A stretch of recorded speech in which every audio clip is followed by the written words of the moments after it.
How's it going, everybody? Just wanted to make a follow-up video. A couple things I didn't go over when I was talking about my MEPS experience.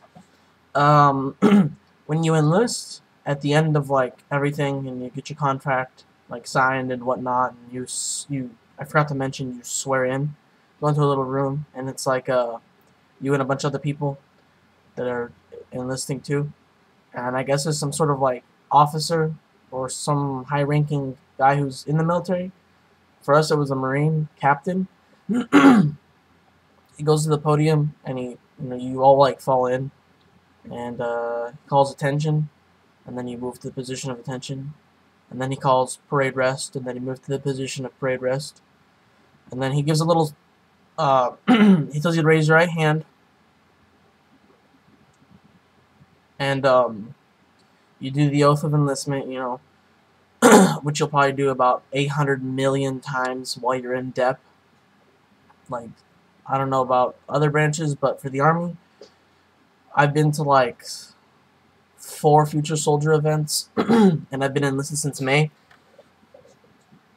And sometimes the Army has like Future Soldier events where they'll take us out to like parks and stuff like that, and they'll have us like go over rank structure and all that, and then it'll be like different stations from like your county, and they all come get together, and or a public of things where they'll come out, and like the public, maybe the local news will be there, and you guys will all like line up and like do the oath of enlistment, and they'll like show us off, for recruiting value, I guess. So you'll do it a lot while you're in DEP. I live in San Diego, so there was a Padre game a while back, and we got to go out onto the field and do the oath of enlistment in front of a bunch of people.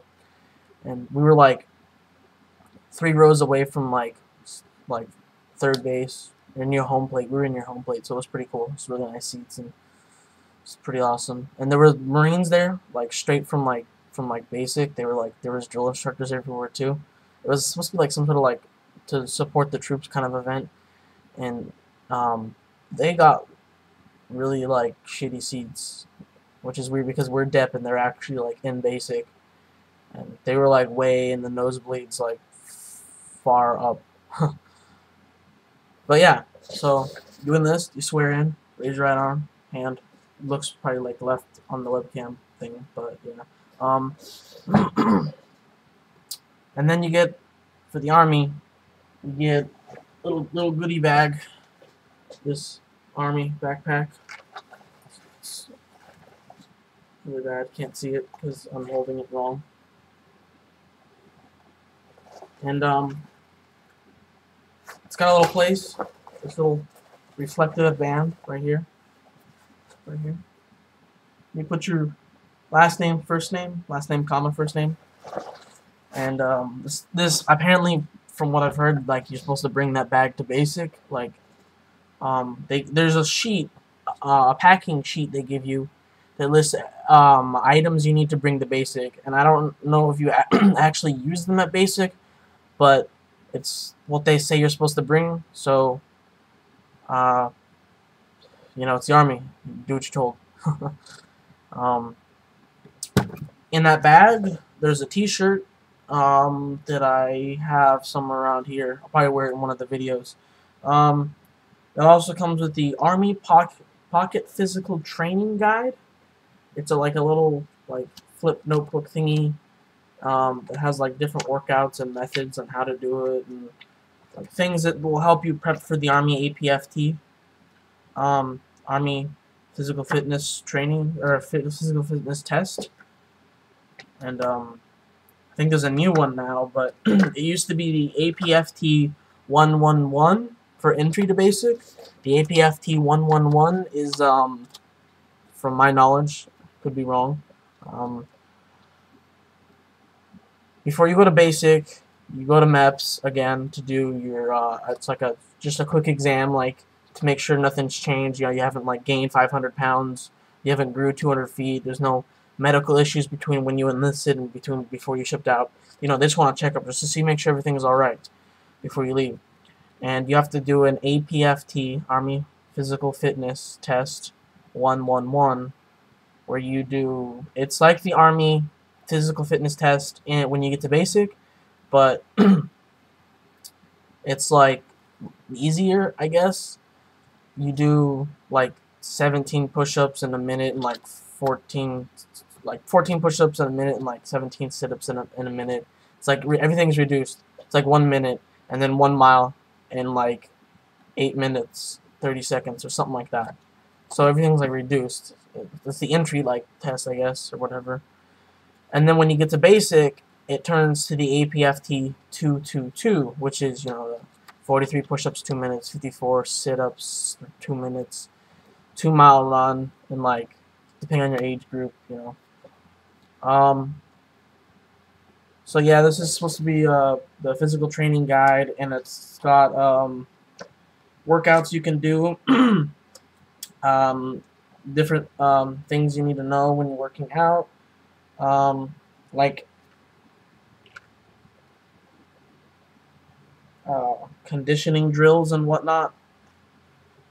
I was at Future Soldier training. In the Army, you usually have Future Soldier training at your recruiting station. Ours is Thursdays, once a week. You go into the station and you work out kind of with your recruiter or recruiters, you know. Last week we had there's a program called Hometown Recruiting. When you finish basic and AIT, you can come home and work with your recruiters to like recruit. And there was a guy and a girl that came straight from basic. They were both PFCs. One was in the aviation fields, not 15 whiskey, sadly. I wish. He said I had a good job, which was pretty cool because I can't wait. But and then there was a girl who was in like ordnance, small arms, like maintenance or something like that. And they came straight from basic and they showed us some of the workouts that they do during their PT. And they told us something, I guess like the APFT test has changed and it's different, but they didn't explain or go into depth about what it's like now, so I have no idea. Anyway, you also get this guide for future soldiers and their families book. It explains things. It explains like a bunch of things. It lists like rank structures, military time. It lists like diets you can do to like when you're in basic and stuff like that, like how it's going to be like, and I guess Army spouse and Army family, like questions like what happens if my soldier fails a portion of basic combat training? Your soldier is unable to adequately pass a required event. He or she may be retrained in that portion or may be sent back to the beginning for a new start. This may delay graduation. So it's got like a bunch of cool things in it. I've read it like 600 million times. It's actually pretty cool. So I wanted to go over that in a quick video about what you get. And then after that, you know, you get your DEP ID. Some people don't. Some people do. I read about it online, and I really wanted the DEP ID. So I made the guy give me the DEP ID, and just for shits and gigs. It doesn't really do anything. So yeah, I get a backpack, T-shirt, the little booklet, and the pocket physical thing. And I think also in here, I think they list in the Future Soldier guidebook thingy, they list a packing sheet. Oh, they tell you how to get ranks. And if you're Future Soldier when you're in DEP, if you complete a APFT 222 physical fitness test, where you do the 43 push-ups and the 54 sit-ups, you know, that stuff. If you pass that minimum requirements, and you complete your DEP Future Soldier AKO online stuff, you get 1 promotion. The online Future Soldier thing is a website. It's called FutureSoldiers.com. You go there and it's like online homework, basically. You log on and you can do like military time and stuff like that, and it's like 12 or something like that classes. Like each one will show like a little like review stuff to help you get to know the stuff, and then it'll link like other websites and references where you can like study it more. And then if you're ready, once you complete that, you can launch a final exam. And if you complete the final exam, each one has a different passing portion, how much you're supposed to get before you can pass. because some of them are like 70%, some are 60%, some are like 80% before you can move on. Yeah, you pass them. Each one you get a certificate in once you complete the exam. When you do that, you get a promotion. Also, you can also get promotions from referring a friend or somebody who you referred and they enlist. So yeah, packing items says stuff like clothing, like wear casual, comfortable clothing.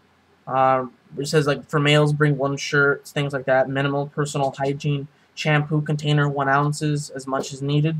Soap 1 bar or soap of 1 ounce liquid soap for 1 person, for 1 male. It shows like how many it shows the items that you're supposed to bring to basic, and then it shows how many you can bring for a male and how many you're supposed to bring for a female.